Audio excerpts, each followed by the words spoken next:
Agora eu convido a igreja que fiquemos de pé com alegria e cantemos juntos o hino 157.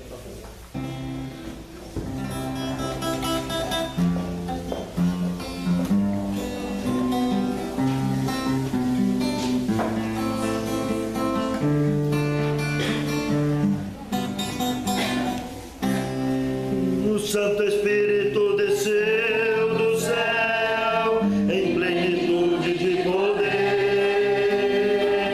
e o Pentecoste fez brilhar a luz, e multidões puderam crer. Fiéis em Cristo sem qualquer temor, saíram todos a pregar, e conseguiram vencer luta e dor. Final vitória conquistar. Oh Deus bendito, hoje também vem conceder-nos tua graça e o teu poder. Eis nossa prece, vem perto estar, vem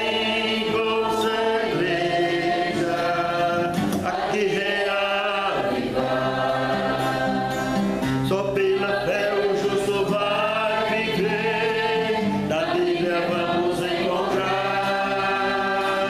Deus nos dará poder, devemos crer e confiar. Os que esperam sempre no Senhor, paz e alegria hão de achar, receberão de Deus constante amor e graça para testemunhar. Oh Deus bendito, hoje também vem conceder-nos tua graça e teu poder. Vem nossa prece, vem perto estar, vem tua igreja aqui reavivar, aqui reavivar.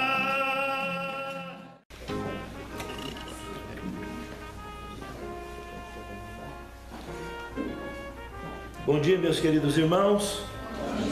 É um enorme prazer para mim, como eu disse anteriormente, pela quarta vez que eu venho a essa igreja, e juntos, hoje, como diz o caipira, foi cabelo e barba, né? Passamos a lição juntos, compartilhamos juntos, comungamos juntos com o Espírito Santo, e agora o momento da mensagem do pão da vida. E que Deus realmente nos tome a todos para a honra e glória de Deus. Amém.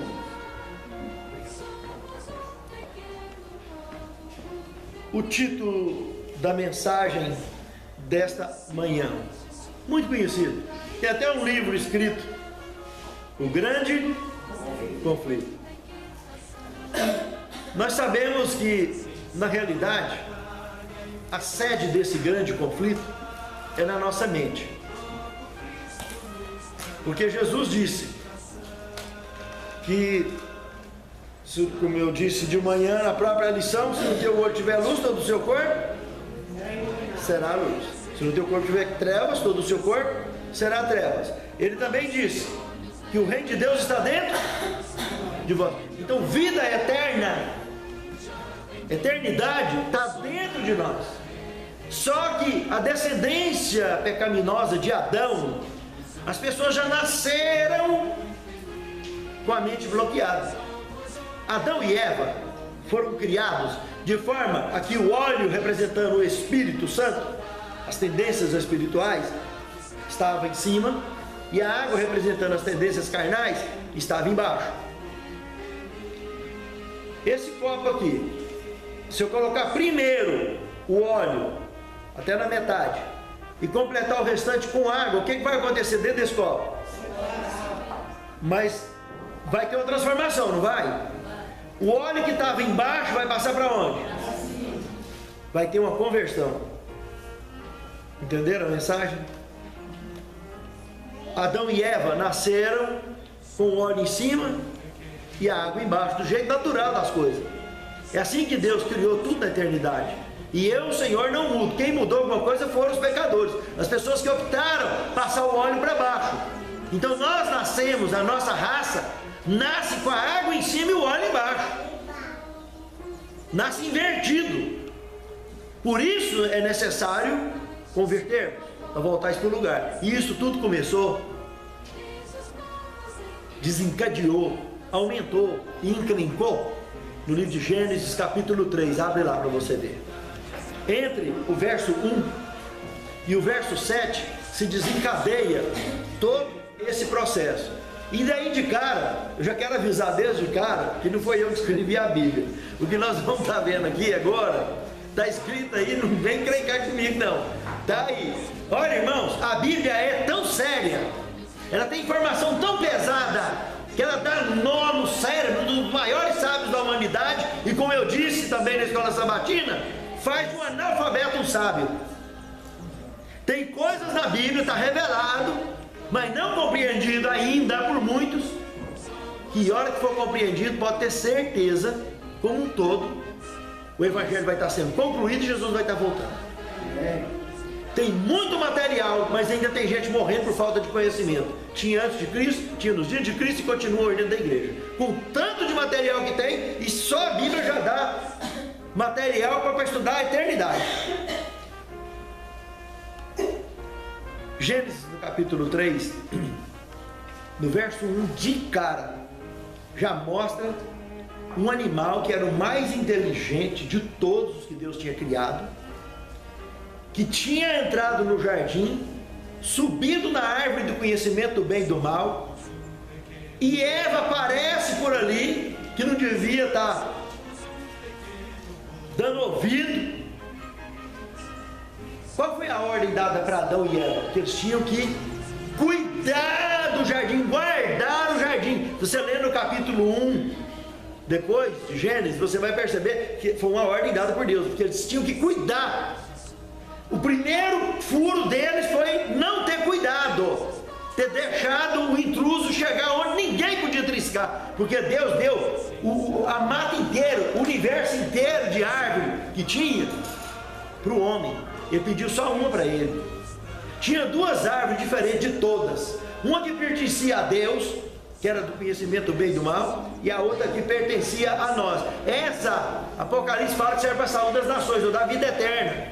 Aonde lá no verso, na altura do verso 21 ao 24, aí de Gênesis 3, assim que o casal caiu, eles foram expulsos e foram colocados querubins lá fora para eles não terem acesso à árvore da vida e comer e viver em pecado eternamente. Esse é o grande problema, que os seres que pecaram na eternidade, lá na eternidade, como nenhum líder de nenhum mundo pecou, quem pecou, os seres que caíram, esses contaminados, ficava trazendo problema. Só que tem um detalhe, aonde Paulo diz em Romanos que a natureza geme com dor de parto, e aonde entrou o pecado, entrou o quê? A morte. Aonde entrou o pecado, entrou a morte. Então, se o pecado começou lá, pode ter certeza que o sono da morte também começou lá. Que a morte que está falando na realidade é a morte eterna.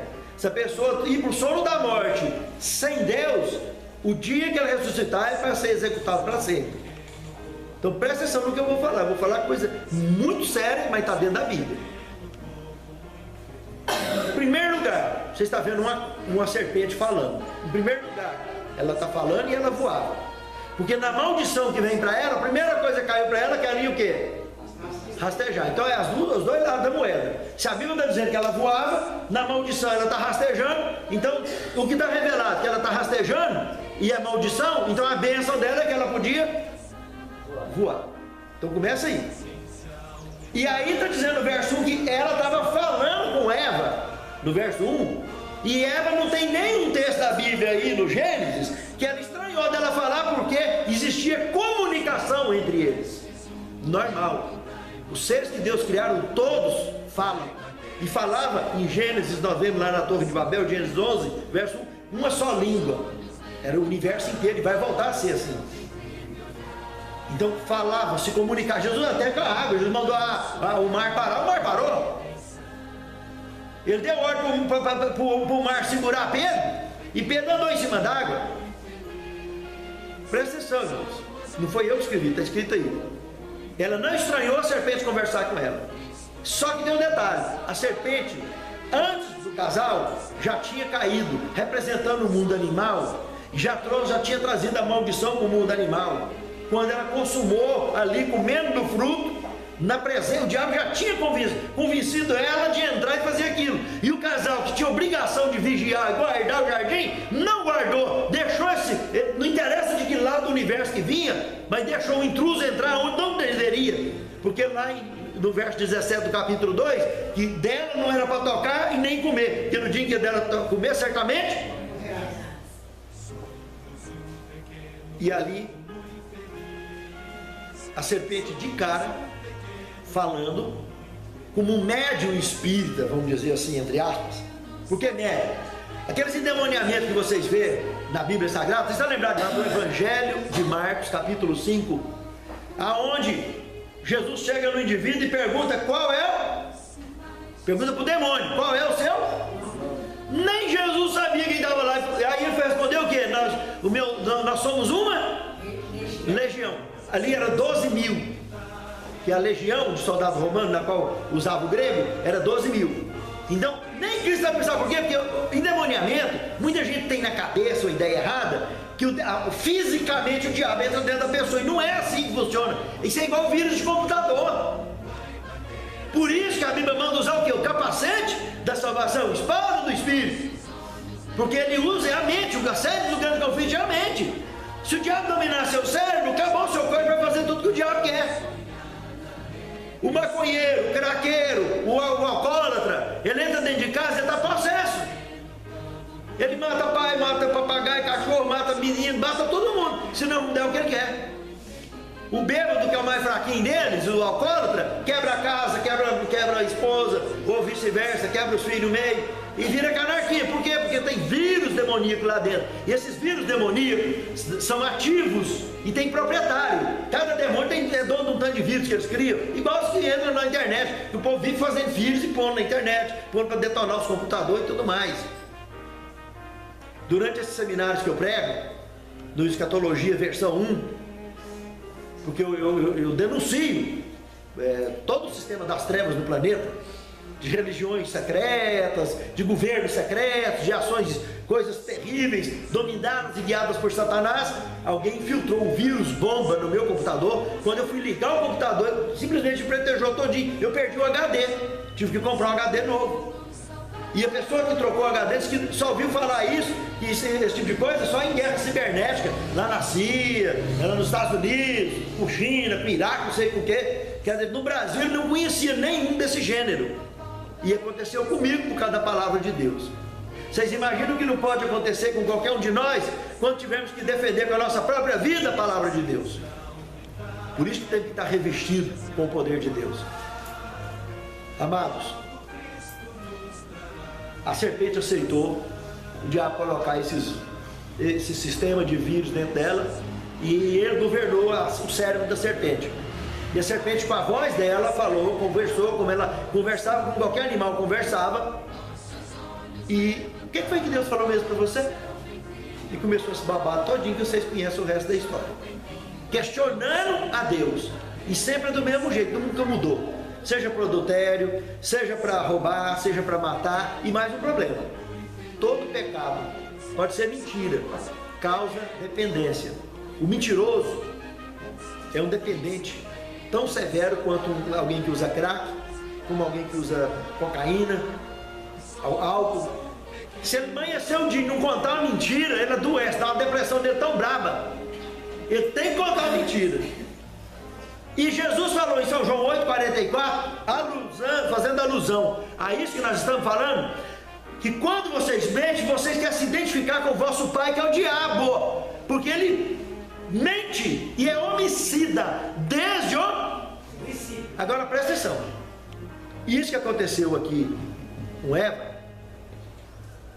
que logo em seguida, entre o verso 6 e o verso 7, mostra que ela conversou, deu conversa, que não devia ter dado conversa para o diabo, além de não ter guardado o jardim, deu conversa, deu ouvido, conversou, e aí ela comeu, a serpente comeu na frente dela, e arriou os 4 pneus lá em cima, mas ficou lá segurando firme.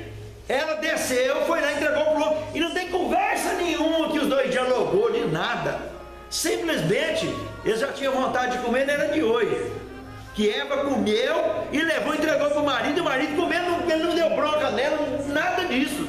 O que está escrito aí entre o verso 1 e o verso 7, ele simplesmente, você comeu também para comer. Que é tudo entrando na mesma conversa do diabo, que ele estava plantando o que é a subversão contra o governo de Deus nesse mundo. E lamentavelmente foi o primeiro mundo do universo que caiu. O único foi esse aqui.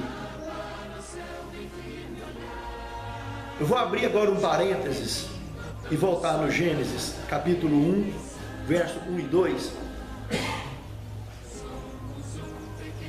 No princípio, esse princípio que está na eternidade, que Deus vinha criando os céus, que está no plural aí, e a terra, deixou ela sem forma e vazia. A ciência, a evidência científica diz que isso aconteceu, que ela ficou sem forma e vazia há 4,65 bilhões de anos atrás. E ficou desse jeito durante 1 bilhão, ou seja, há 3,65 bilhões de anos atrás, ela foi povoada. E se você, mais um detalhe, dentro desse espaço de 1 bilhão, de 4,65 para 3,65, foi dentro desse 1 bilhão de espaço de tempo que aconteceu o pecado no céu, porque o Espírito de Profecia diz que a gota d'água do pecado foi porque ele não pôde fazer parte daquela reunião, e muito menos da criação da terra, que ele queria fazer parte. E não foi à toa que foi justamente a terra que ele marcou e conseguiu derrubar, de tanta insistência. Mas preste atenção, há 65 bilhões de anos atrás, só 65, eu falei que ela foi criada a 4,65, a 3,65 ela foi povoada, e durante mais 4 bilhões de anos ela teve em paz, sem ataque de nada. Mas há 65 bilhões de anos atrás, aconteceu, evidência científica, um meteoro gigantesco, bateu na Terra, no planeta Terra, abriu uma cratera de aproximadamente 200 quilômetros, e deu uma fumaça, uma poeira espacial dentro do planeta, tão venenosa, radioativa, que detonou o sistema, com a vegetação do planeta. Mas um detalhe, o Jardim do Éden, que é onde temos o atual Oriente Médio hoje, tem 2.000 quilômetros cada lado dele. Lá ficou intacto, porque os obedientes estavam ali dentro, nenhum foi atingido. Os desobedientes, como em qualquer parte do universo, já viviam o sono da morte, porque aonde entra o pecado, entra também. Isso é bíblico, não foi eu que escrevi. A gente está acostumado com ideias diferentes sobre isso, mas a Bíblia deixou bem claro que aonde entra o pecado, entra a morte. E o trem já vinha rolando para outros mundos afora. Agora eu vou voltar para um ponto. 65 milhões de anos aconteceu isso, e desencadeou um processo científico, histórico, pré-histórico, conhecido como Era do Gelo. E a última glaciação dessa chamada Era do Gelo, a outro detalhe, na ciência diz que os dinossauros foram extintos dentro desse meteoro, porque tudo era vegetado. Na Bíblia, se você ler em Gênesis 1, 29, tudo comia, não existia animais carnívoros. Animais carnívoros, aves carnívoras, homens carnívoros, tudo foi adaptação do pecado, foi influência satânica na natureza que gerou esse tipo de animal. E se você ver lá em Isaías, você vai ver que o lobo vai voltar a comer palha, como era antes. O leão vai voltar a comer palha, quer dizer que o intestino dele vai mudar, e o sistema de dentição também. Nada vai comer carne lá no reino eterno. Tudo vai voltar a ser como era antes, porque eu, o Senhor, não vai ter. Então, a última glaciação, por evidência científica, aconteceu há 10 mil anos antes de Cristo.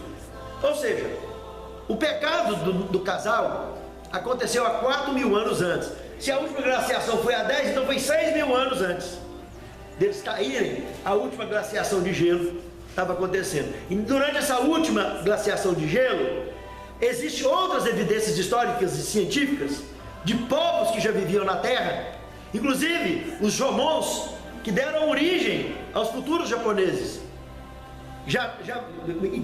seres caídos, que já vinham povoando sobre a face da Terra, que ocuparam a região ali do Japão em volta.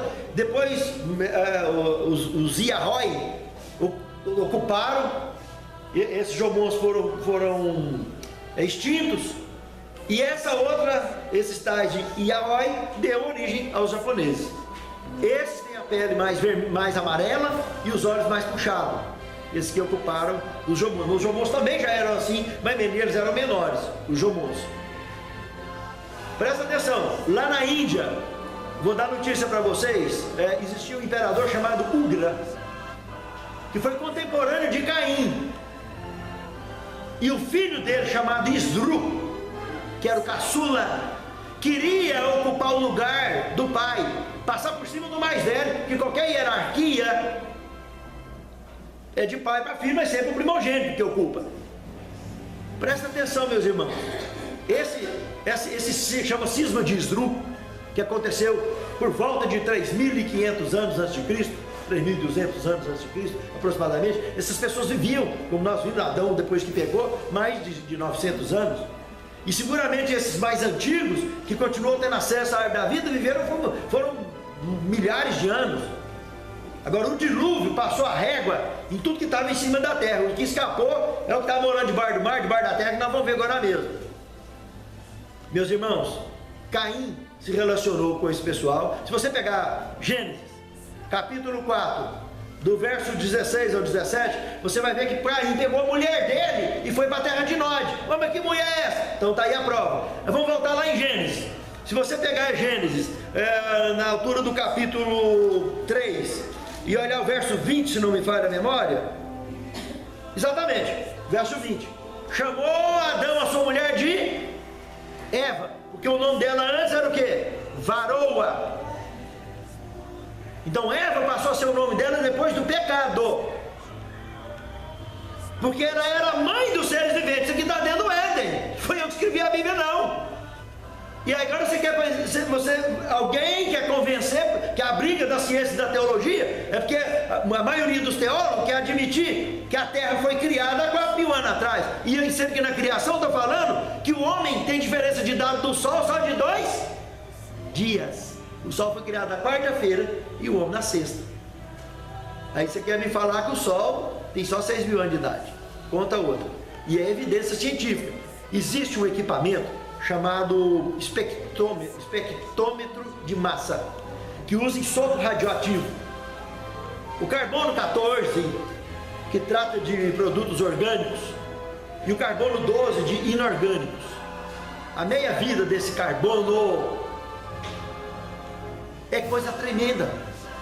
Olha, só para vocês terem uma ideia, coisas com 50 mil a 70 mil anos antes de Cristo, eles conseguem avaliar com quase que precisão exata. Depois tem outros tipos de isótopos radioativos, como o potássio, o urânio, que dá meia-vida de mais de 400 mil anos de quantidade, e vai caindo de 400 em 400 mil anos, outros de 300 em 300 milhões de anos. É coisa incrível. Agora, o que a Bíblia está falando não deixa muito claro, porque aqui está dizendo no jardim para ela, que a primeira maldição para ela, que da agora em diante você vai ter o quê? Para ter filho? Dor de parto. Quer dizer que antes não tinha. E aqui está dizendo que ela era mãe dos seres viventes. Igual Caim e Abel é o primeiro filho fora do jardim. Aí o bicho pega. Então presta atenção. Vamos lá para Apocalipse agora, no capítulo 12, versículo 7 ao versículo 12.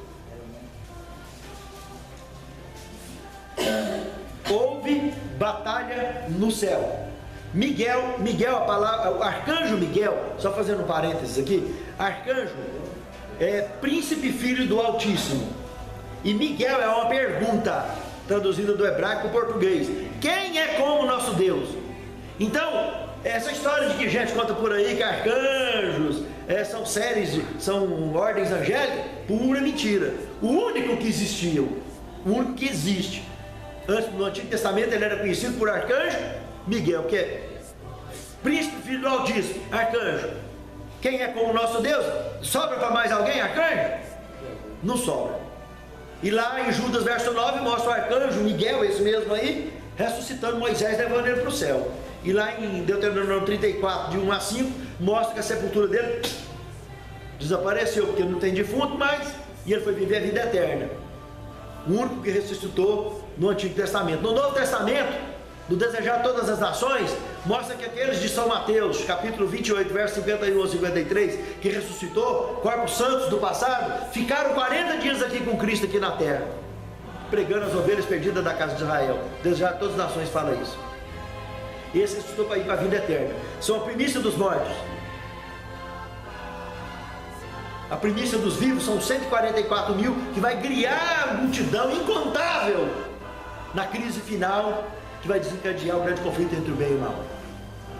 Então, o arcanjo Miguel, continuando aí, houve batalha no céu. Miguel e os seus anjos batalhavam contra o dragão e os seus anjos, mas não prevaleceram, nem mais o seu lugar se achou nos céus. Foi precipitado o grande dragão, a antiga serpente Satanás, foi lançado na terra, e os seus anjos foram lançados com ele. Ouvi, pois, uma grande voz no céu que dizia: chegada está a salvação, a força e o reino do seu Cristo, porque já o acusador do nosso irmão foi derrubado, o qual os acusava de dia e de noite. Eles o venceram pelo sangue do Cordeiro, morte eterna que ele ia pagar, e pela palavra do testemunho que deram. Apocalipse 19, 10, Espírito de profecia. Isaías 8, 20, a lei é o testemunho, se não falar segundo essa palavra, nunca verão a alva. Apocalipse 12, verso 17, o que sobrou dessa perseguição que teve de 1260 anos, e o dragão irou-se contra a igreja verdadeira, essa mulher pura, e foi fazer guerra o que sobrou dela, os que guardam os mandamentos de Deus e têm o testemunho de Jesus, que é o Espírito de profecia.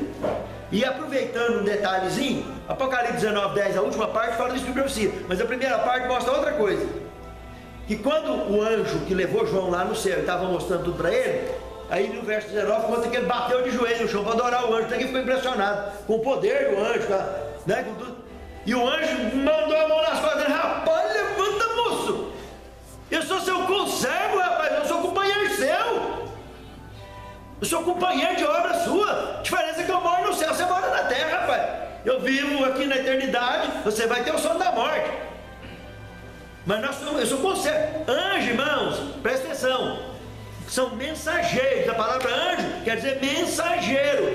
Tanto que isso é verdade que Apocalipse capítulo 14, verso 12, capítulo 14, verso 6 ao 12, vi 3 anjos voando pelo meio do céu, que tinham o evangelho eterno na sua mão, para pregar a todo o povo, tribo e língua. Esses 3 anjos representam quem? Nós.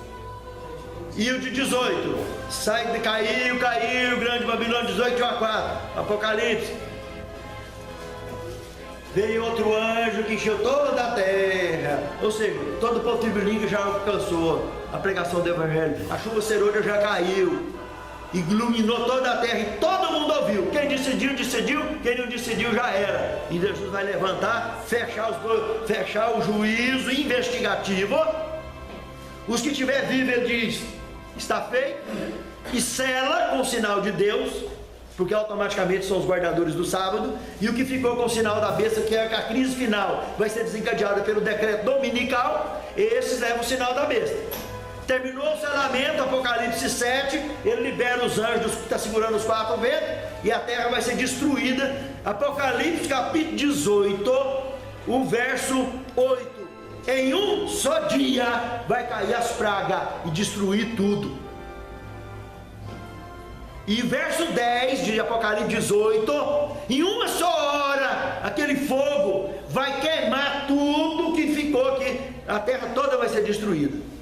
E o diabo vai filmar isso tudo, para lá durante o milênio, quando os ímpios ressuscitar, ele poder mostrar o filme daqueles menininhos pequenininhos, né, morrendo, aqueles maconheirinhos, cheirador de cola, que sabe que está errado, está lá fazendo, aqueles velhinhos em carne de pescoço também, ruim, margoso que dói, fazendo ruindade, queimando, velhinha queimando, né, jovem Aí, ó, o que ele fez? Ah, esse que vocês acreditavam que era Jesus, que era o bonzinho, olha o que ele fez aí, ó. E olha aqui, ó, tá lá marcado, ó, 1 hora destruiu o planeta todinho. Olha o que eu fiz aqui durante o milênio, ó, 1000 anos reconstruindo o planeta. Sabe o que eu tenho prova que ele reconstruiu o milênio? Vai lá no Apocalipse 20, abre lá rápido a sua Bíblia. Apocalipse 20, olha o que está escrito no verso 3.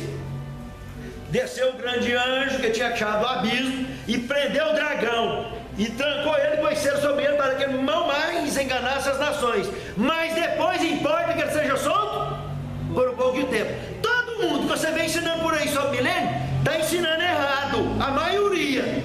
Sabe por quê? Porque eles contam o seguinte: no começo do milênio deu tudo certo, mas no final do milênio eles colocam lá os ímpios sendo ressuscitados e a cidade santa descendo. Isso é mentira, porque o verso 3 está dizendo que vai ter um pouco de tempo depois do milênio. Prova, verso 7 e verso 8, olha o que está escrito: ele saindo da sua prisão, ou seja, terminando o milênio, ele será solto da sua prisão e volta a enganar o quê? Presta atenção, meus irmãos. Nação, vocês têm que prestar atenção na Bíblia para entender a Bíblia, sabe por quê? Porque a gramática da Bíblia é a coisa mais séria. Uma nação tem prefeito, tem presidente, tem governador, tem exército, tem polícia militar, tem marinha, tem tudo, escola, hospital. E baseado na Bíblia, 3 anos e meio foi o período lá da seca do Elias. 3 anos e meio foi o período do ministério de Cristo.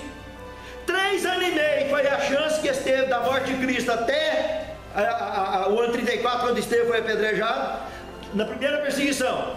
Na segunda perseguição, no ministério de Cristo, na primeira perseguição, os judeus perseguindo a igreja primitiva. 3 anos e meio antes do ano 70, Jerusalém foi cercada e abandonada o cerco. No ano 70 foi destruído. 3 anos e meio antes. Durante a segunda perseguição, aquela grande perseguição, Apocalipse do capítulo 11 fala das 2 testemunhas, 3 dias e meio, 1 dia, 1 ano. As 2 testemunhas foram juntadas em praça pública, que é o Antigo e o Novo Testamento, para pôr fogo, e pôs fogo. Então seguramente, nós não podemos marcar dia e data de nada não, mas a perseguição, a última perseguição vai durar seguramente 3 anos e meio. Quando começar a sair das grandes cidades, vai para as pequenas cidades. E quando começar o decreto de morte, que eu particularmente acredito que o único fim do mundo que teve foi o dilúvio. E o dilúvio durou 7 meses e 14 dias. No dia 17 de maio do ano 2350 a.C., em plena primavera, estourou o dilúvio.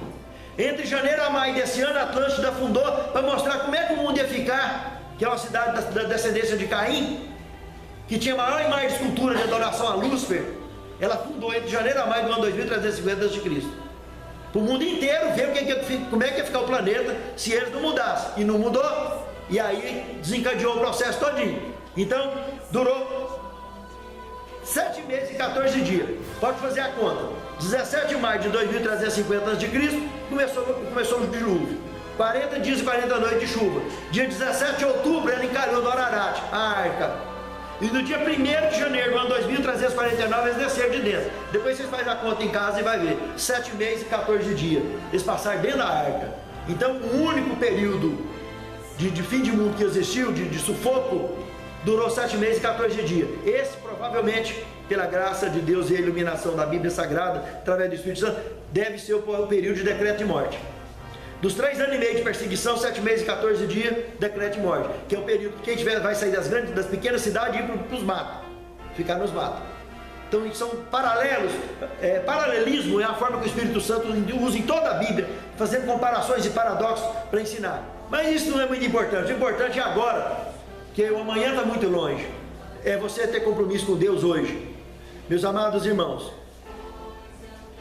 3 anos e meio vai ser esse pouco de tempo também, baseado nessas outras colocações bíblicas. Deus tem um paralelo, tem um perfil de comportamento. Então ele adotou isso em toda a Bíblia. Tem esse registro.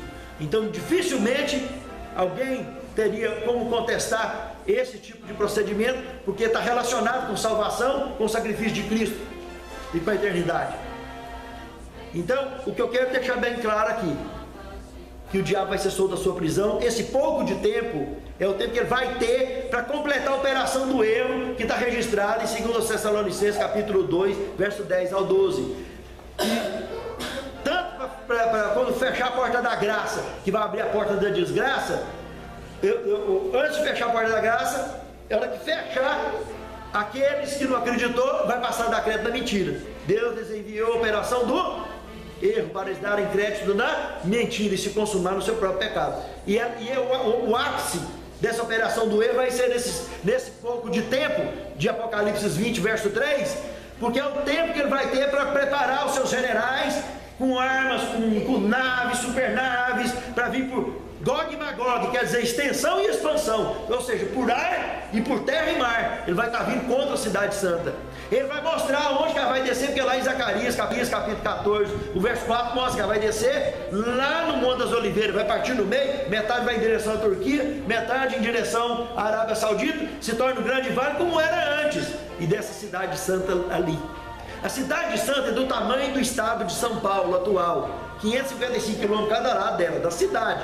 Agora tem um muro que tem um jardim em volta dela, 2.000 km. O que era jardim, o que é o Oriente Médio hoje, vai voltar a ser um antigo jardim, só que com a cidade dentro, com as moradas que Deus fez para mim e para você, com todos nós dentro dela. Amém. No início do milênio nós vamos realmente para lá, passar a parte final do juízo, para saber porque que a Mariazinha não foi, porque que o Zezinho não foi.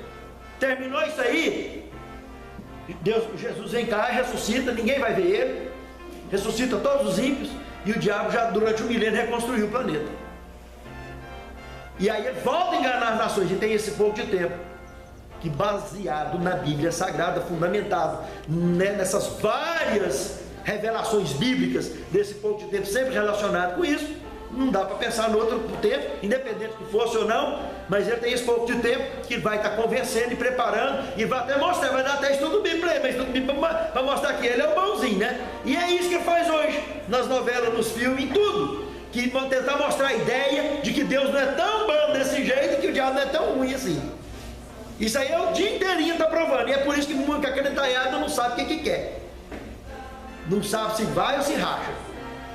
Fica igual azeitona na boca de banguela dentro da igreja. É um pé lá fora e outro aqui dentro. Tem uns que ajoelham para orar, mas a cabeça dele está lá fora, no meio da margaça. Nem na hora de orar ele não pode pensar em Deus. Imagina na hora que ele estiver escutando o culto. Dorme e cai no chão. Eu tinha um irmão uma vez na igreja que eu frequentei antigamente, eu fazer malabarismo com ela assim.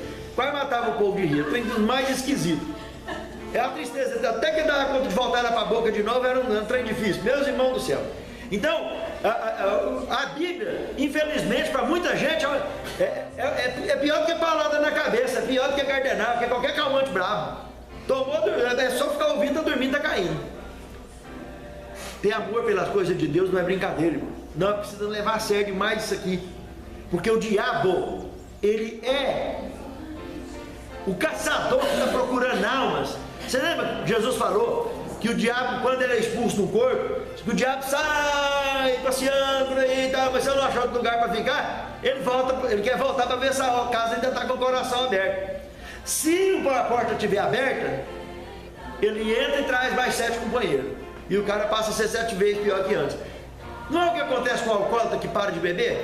Com o fumante que para de fumar, quando volta, ele volta fumando muito mais, ele volta bebendo muito mais. O adulto é a mesma coisa, o mentiroso é a mesma coisa, tudo é a mesma coisa. Volta, mas volta feio o trem. E muito pior você está dentro da igreja. E não é de admirar quando de vez em quando a gente vê falar por aí, que você viu a história do médico lá em São Paulo, ela picou, ela era a primeira ancião na igreja, e a irmã era diaconisa na igreja, picou ela em mil pedacinhos. Ensacou, vocês jogaram história antiga, ele está até hoje aí, agora acho que já entrou no semi-aberto já, e era a primeira ancião da igreja lá em São Paulo. Então é um trem difícil. Outros que saem por aí matando e fazendo, então não pensa. Meu pai tem um centro de recuperação, eu dou uma parte da fazenda dele, e já tem mais de 30 anos que eu auxilio, quando posso, com palestras para eles se recuperando.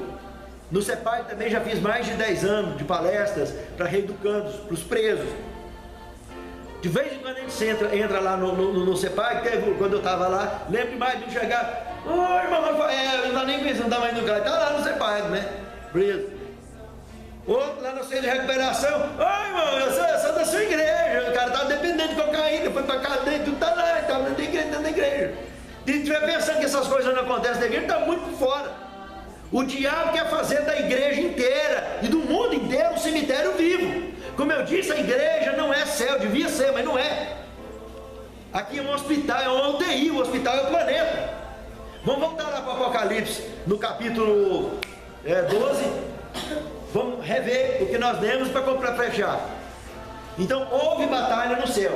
Capítulo 12, verso 7 ao 12. Houve batalha no céu. Miguel e os seus anjos batalhavam contra o dragão e os seus anjos. Mas não prevaleceram, nem mais o seu lugar se achou nos céus. Foi precipitado o grande dragão, a antiga serpente Satanás. Foi lançado na terra, e os seus mensageiros, que traduzido por anjos aí, de todos os mundos, inclusive os filhos de Adão e Eva, antes de Caim e Abel, que rebelou, estava junto, tá? Foi lançado na terra, e os seus mensageiros foram lançados com ele. Ouvi, pois, uma grande voz do céu que dizia: chegada está a salvação, a força e o reino do seu Cristo, porque já o acusador dos nossos irmãos foi derrubado, o qual os acusava de dia e de noite, lá no céu, hein? Vivia acusando o mundo inteiro. Eles o venceram pelo sangue do Cordeiro, pela palavra do testemunho que deram, e não amaram as suas vidas até a morte. Pelo que é o verso 12, presta atenção: alegrai-vos vós, ó céus, no plural, que neles habitais, porque ficou livre do diabo.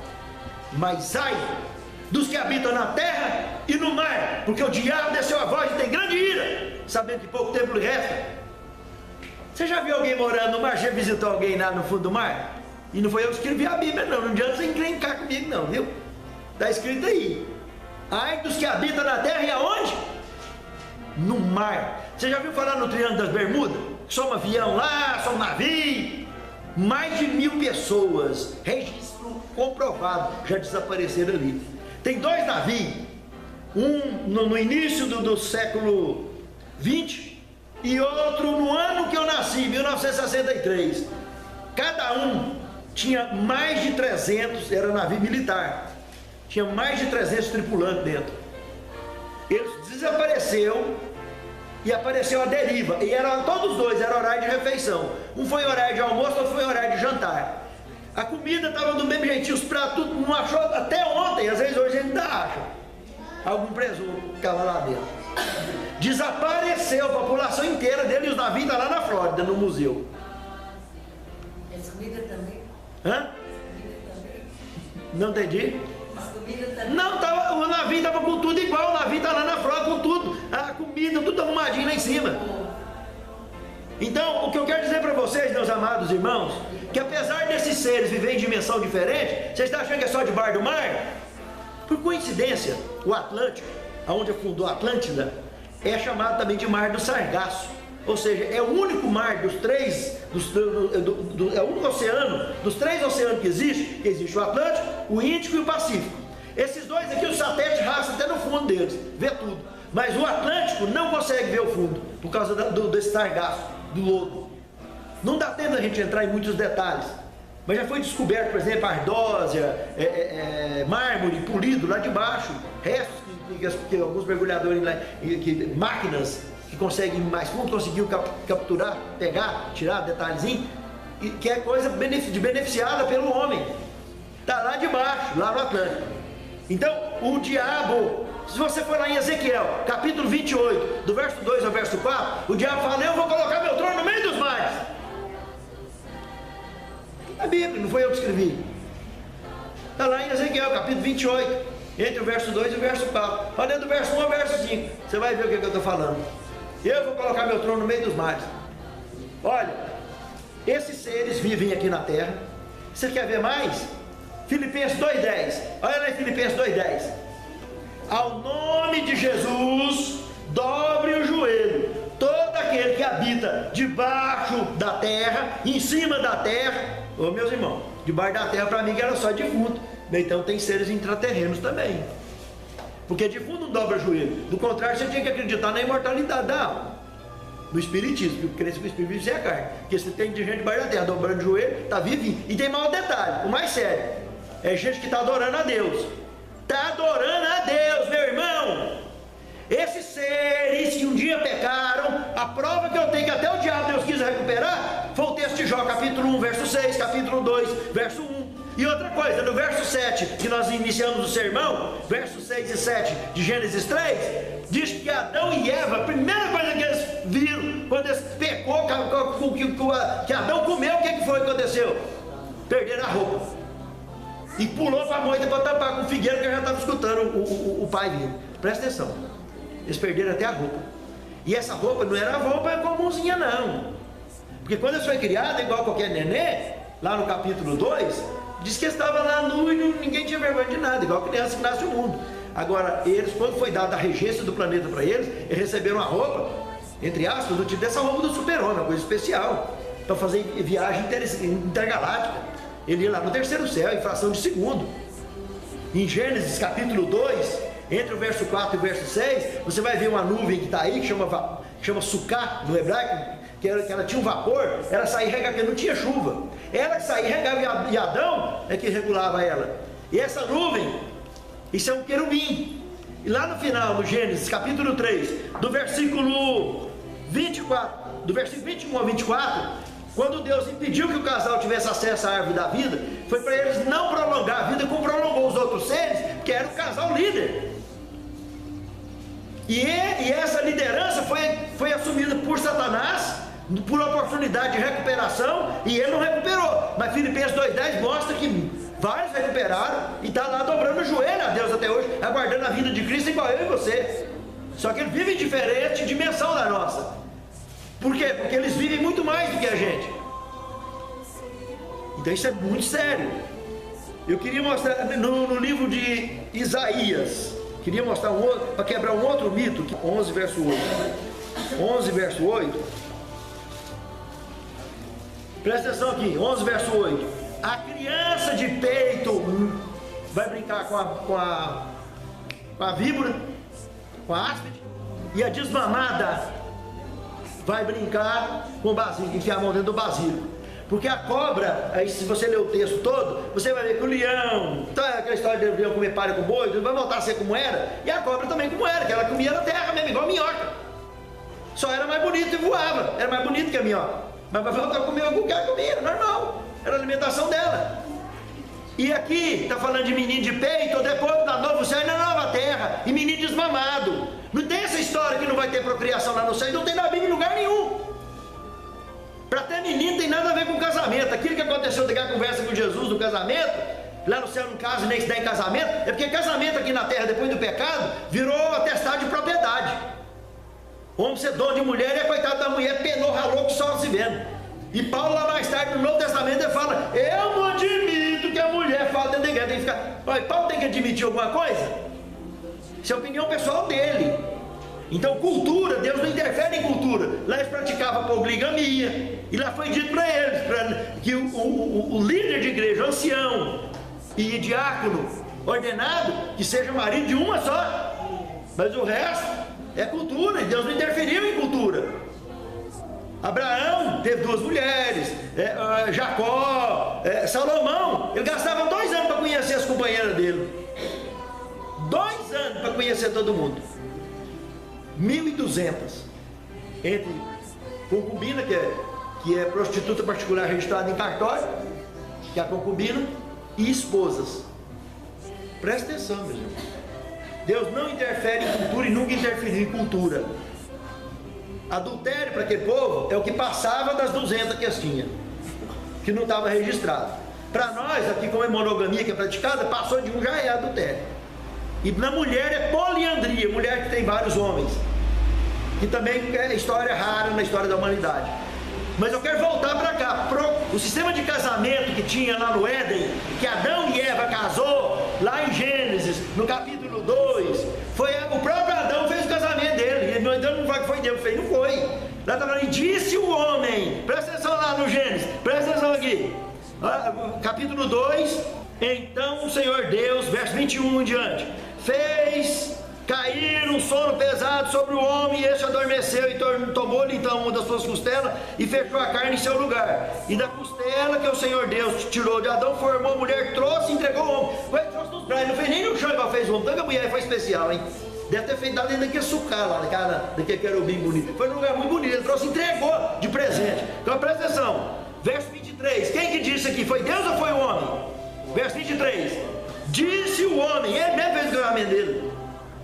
Disse o homem, esta é osso dos meus ossos e carne da minha carne, e será chamado varoa, por quando o varão foi tomado, portanto deixará o homem, seu pai, sua mãe, unir-se-á a sua mulher, e serão ambos uma só carne. Você está entendendo o que eu estou falando? Casamento nunca foi assunto de cunho religioso. Uma invenção de homem. Casamento, irmã, é cunho civil, é de homem, não é invenção, é natural. Documento passou a existir muitos anos mais tarde, de casamento e de divórcio. É esse assunto de cunho civil. E quem cuida, quem faz um casamento hoje é um juiz de paz. Se o pastor quiser fazer um casamento, se o padre quiser fazer um casamento, tem que ter um juiz de paz para dar procuração para ele, senão não faz. E se não tiver um juiz de paz para dar, então não tem valor. Casamento de igreja não tem valor nenhum. O que consta a pessoa casada é o cartório. Então o que aconteceu aqui no Jardim do Éden foi uma união estável, como os animais, juntou Adão e Eva. Presta atenção, nós temos a nossa cultura e temos que respeitar a nossa cultura. Pronto, mas assunto de casamento e divórcio é assunto de cunho civil e não religioso. Mas o que eu quero mostrar aqui para vocês, que assim que o casal foi colocado para fora do jardim, querubins, faltando quantos minutos, irmão? Já deu 11h30? Tá. Meus irmãos,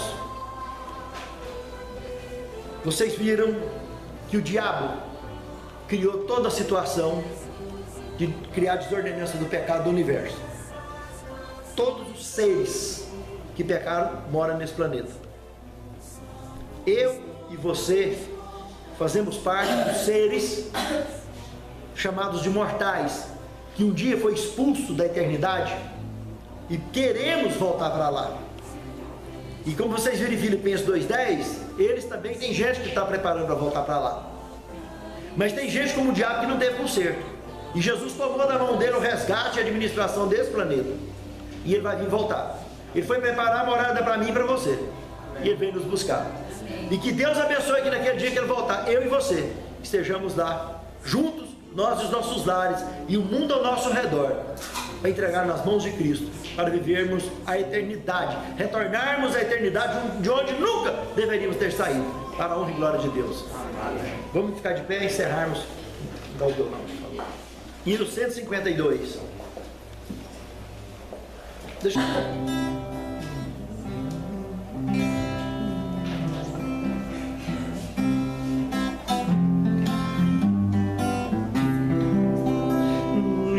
Refúgio a glória eterna de Jesus, o Rei dos Reis. Breve os reinos deste mundo ouvirão as suas leis, os sinais da sua vida, mas se mostram cada vez vencendo, vem Jesus.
Deus, te somos gratos, Senhor, pela tua presença e o poder do teu Santo Espírito, através da revelação da tua palavra para todos nós. Amém. Nos acompanhe de volta aos nossos lares, nos abençoe durante toda esta semana, nos dando muita saúde, nos abençoando em nossas atividades e, acima de tudo, nos dando o restante de sábado próspero na tua causa no mundo inteiro. Amém. E que naquele grande dia, todos que aqui estamos, sem faltar ninguém, Senhor, sejamos contados entre os salvos. Amém. Te suplicamos agradecidos em nome de Jesus. Amém, Senhor.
Deus te abençoe. Muito bom, viu?